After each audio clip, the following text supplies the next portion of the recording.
Welcome back to Greeley. It was on this track a few years ago that a man from Lakewood simply brought the house down. And while Ernie will always be remembered for his 400-meter walk that day, it's his decades worth of participation that truly represent what these games seek to accomplish. Ernie Magana has 20 years of Special Olympics experience under his belt, and he's working on decade number 3. This should make you 21. Ernie has cerebral palsy, so he has one side that's a little bit weaker than the other, and just in his speech, he has, with the muscles that come along with his speech, he has a hard time just putting the words out, but he knows the words, just gets them out. It takes a little longer. Despite his disability, the 50-year-old lives by himself and has carried the same job for over 30 years. I'm with the USDA meat grading certification manager. I do like data entry on the computers, and I'm also one of the three-time keepers. Also, I make sure I'm in charge about 15 employees to make sure that they get paid. Ernie's a member of the Lakewood Jaguars, a Special Olympics team that's been around since the 80s. That's where he met Coach Ron Dunsmore, and the two would form a very special bond. I don't have any children, but I have a lot of Special Olympics that are all my children, and Ernie's just been part of the family. His encouragement, his philosophy on life, and doing his very, very best.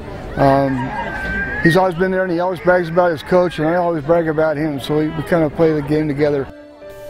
Dunsmore helped coach Ernie in events like the softball toss, and his personal favorite, the 400-meter walk. At one time, Ernie was walking with a cane, but as time went on, his mobility and his age has decreased a little bit, and so he asked me, he says, hey coach, can I use my walker? And I said, I need to run through Special Olympics, but I don't know why you can't.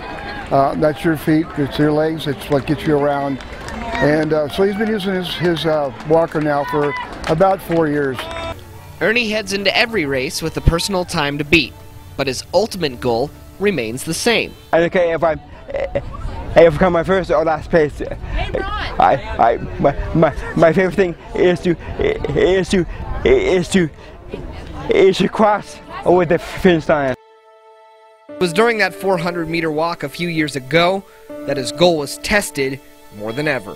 Ernie, a couple years ago at our state meet, was doing a 400-meter run or walk, and he got all the way around the track, and about 10 to 15 feet before he got to the finish line, he collapsed with his walker and stuff, and got on his hands and knees, and he started crawling. I think I was about maybe about a couple of feet away from the finish line.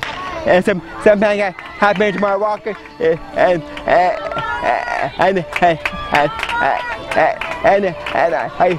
I sure had that determination to finish the race, and still beat my time. He slapped his hand over the line and said, looked up at me, and I said, are you okay? And he looked up at me and said, I did it for my coach. I wouldn't be doing this for anybody else except for him. There were few dry eyes, and the emotion poured into the closing ceremonies, where Ernie was named Special Olympic Athlete of the Year. Since then, his body has gotten weaker, but he's found the finish line each and every time. He never lets any physical limitation get in his way of doing or really providing him the strength of what he needs to do and what he wants to do. His muscles are tightening up. With age and stuff, our bones, as we all know, get a little more brittle and stuff, and I just think it's just slowed him down a little bit, but he does his best. He always does his very best. And I ask him every year, Ernie, you do a 400, do you want to go down to a 200? He says, oh no, I'm still going to do the 400.